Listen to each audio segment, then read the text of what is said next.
Well, just finished day one here on my 40-day fast journey, and I wanted to record just a quick video about my day. Actually, the day went very smooth, just focusing on breaking habits of eating. Time is such a weird animal. You wake up and eat breakfast, and then you wait a few hours, and then you eat lunch, and then you wait a few hours and you eat supper. And our time just revolves around our eating patterns. And that's the hardest thing about fasting, is to break those patterns, because they're so ingrained in us from the time we were little babies, in fact, toddlers, that you get up and you eat your breakfast, and then you eat a little snack, and then you eat lunch, and then you eat a little snack, and then you eat supper, maybe a little snack before bed. And then, all day we focus on putting the food in your mouth. When you see something that looks good, you pop it in. And so just breaking those habits is what the first probably 10 days of this fast is going to be for me. Is just really focusing on breaking the habit of eating, filling my time with reading God's word, praying, gardening, doing something else besides putting food in my face. So reading, I'd really like to read some books on this fast that I haven't had a chance. The problem is, when you get older and you sit still, you put a book in front of your face, I tend to fall asleep. So that's interesting. I'm almost 50, so I guess that's just what almost 50-year-olds do. But just wanted to relay that the nervousness has dissipated. I can literally feel people praying for me. And it's such a weird feeling when you know people are praying for you. It's a help, it's a comfort, it's a peace, and it's very soothing to know that there's someone else on this journey with me who's experiencing the same things that I'm experiencing. Obviously, on her own journey, she can't experience the exact same things, but we're at the same place. She's hungry, I'm hungry. She's tired, I'm tired. We're doing this together for the common good of our church. So just feeling the feelings today.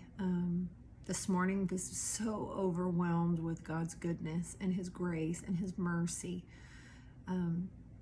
that He would choose me, that He would call me, that it's just, the call of God can be sometimes overwhelming, because I remember my sin. God doesn't remember my sin, but I remember my sin.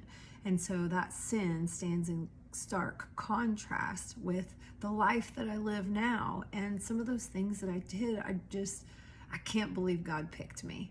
Some of the things that, happened in my past, there's no way that someone should love me through that. And He has. He's been faithful through it all. He was calling me even back then, but my sin and my disobedience were just blocking me to hear His voice. And so I'm just so grateful that I'm on this journey now with Him, and He's asked me to come away with Him these 40 days. And I expect there to be nothing but just amazing things happen. My expectation and my faith level for this fast is through the roof. I really believe at the end of this, my mind is going to be blown, and I'm going to have so many cool stories that have happened. And the sermon tonight was just on point.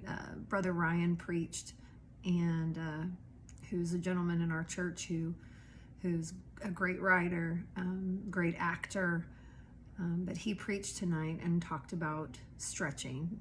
Moses right in front of the Red Sea, he'd never been there before, something that he'd never encountered, and yet God asked him to do the action before he saw the results of that action. And so it just really spoke to me. I've never, been 49 and doing a 40-day fast before. I've been 48 and doing a 40-day fast, but it's totally different.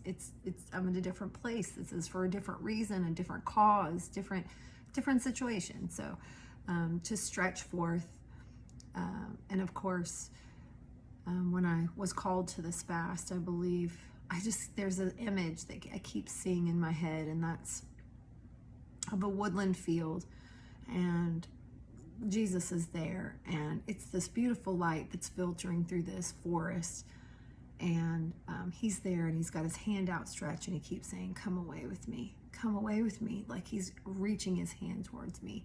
And so Stretch Forth really was, that was his sermon title, was Stretch. And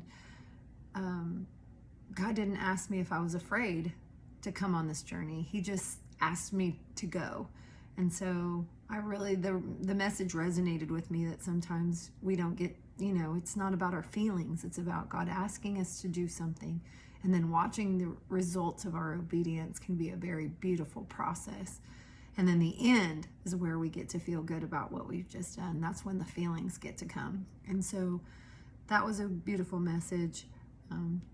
Tomorrow, I don't expect any less. I'm already the first day is over. The hardest step, the beginning is always the hardest. So we've begun. I've begun, and I'm not going to look back. So till tomorrow.